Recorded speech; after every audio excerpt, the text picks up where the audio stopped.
How is it that Darth Maul and Jedi like Eth Koth are the same species? How do some of them have color and tattoos, whereas the others are pale with hair? And another question, do the Night Sisters count as Zabraks when they look absolutely nothing like them? Well, today I'll be answering all of these questions plus more by going over the history of the Dathomirian and Iridonian Zabraks, how they split, and the differences in their cultures and appearances. I'll even explain briefly how the different races of humans evolved in Star Wars. Although most Zabraks lived on Iridonia, some settled on the planet Dathomir, where the females of the species, known as the Night Sisters, ruled over the Night Brother males and practiced powerful dark side magic. So there's our explanation to one of those questions right there, is that they were actually the females of the same species, at least going off of what canon states, and notably female Dathomirian Zabraks lacked the cranial horns shared by the rest of the species. Various Zabrak subspecies could be identified by the pattern their horns grew in.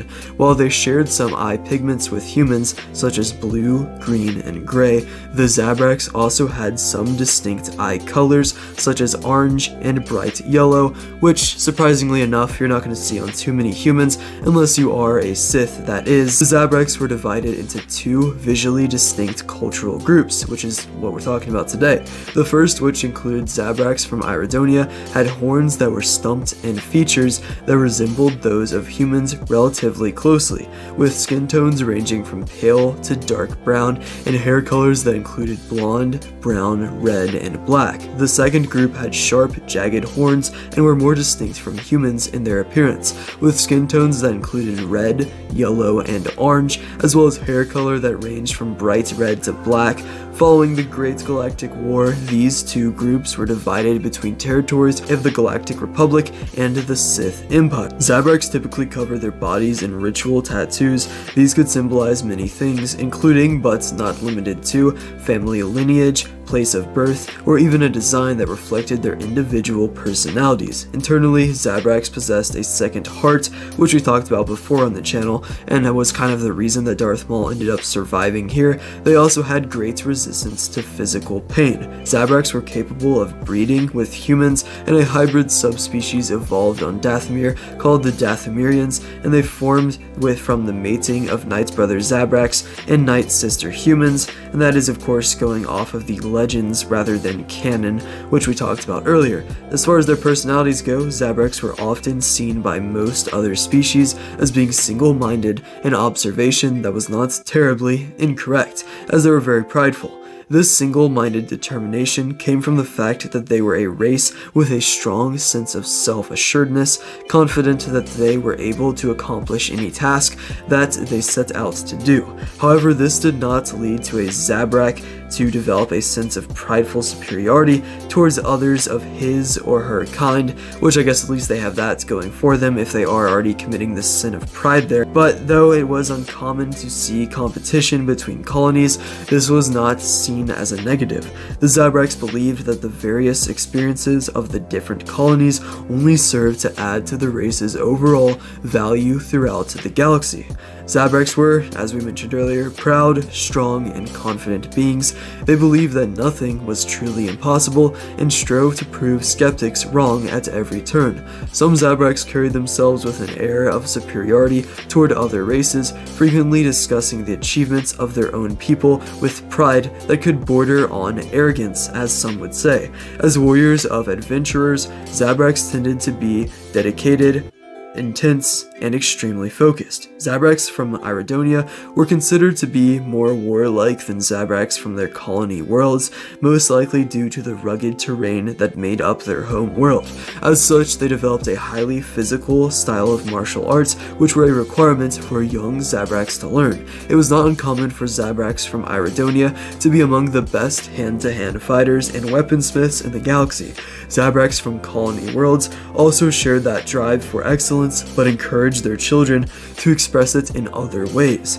It was thus not surprising to see that the Zabraks met with success in many different fields, ranging from medicine to entertainment, although we don't see too much of this, as most of these Zabrak characters in Star Wars are admittedly bounty hunters or warriors or Sith Lords at that.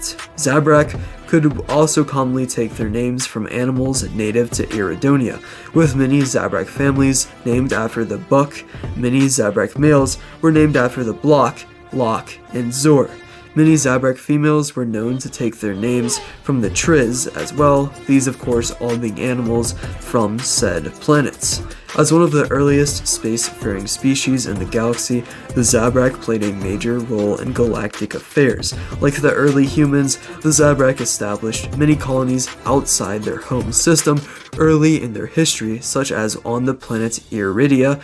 The Elaman species was believed by some xenoarchaeologists to be descended from Zabrak colonists who settled Elam in the distant past. By the time the Zabrak encouraged the Republic, they had a total of 8 colonies in 5 systems, which is pretty spread out if you really think about it.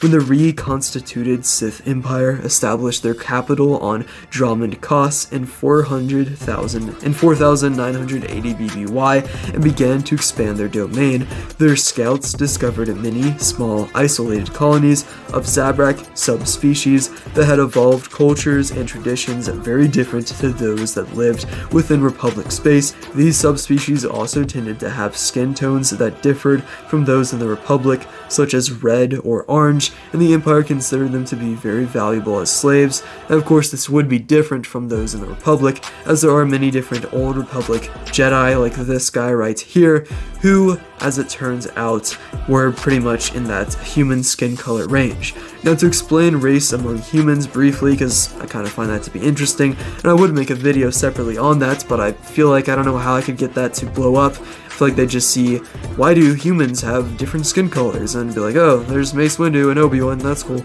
Anyway, how does it work? I mean, in real life, humans from Africa evolved with darker skin because of the sun, whereas people evolved with lighter skin the further north they were. But where do humans originate and evolve in the Star Wars universe? In canon, it is assured humans might have originated from Coruscant, which I could certainly see as an explanation, considering core world planets like Coruscant, Alderaan, and Corellia tend to have more human populations compared to places like Geonosis or Endor or Utapau in the Outer Rim. It's also noted that specific races could be tied to planets like Lothal, which consisted of people with a copper sheen on their skin, and also Lando's home planet of Sakuro, which entirely was made up of individuals with darker skin and hair. But anyway, that's it for this video. You can subscribe if you feel like it. There is now merch. You can check it out in the link in the description. I know every single video I say we have merch coming out soon, but it's finally here. So definitely check some of that out. We got a hoodie, beanie, 2 t-shirts. Would really support me, and I don't know, I think it looks kind of cool to be honest. So if you're a fan of the channel, make sure to check out the merch. And yeah, I upload videos, and we got another 1-hour lore video coming out this month. But yeah, see ya.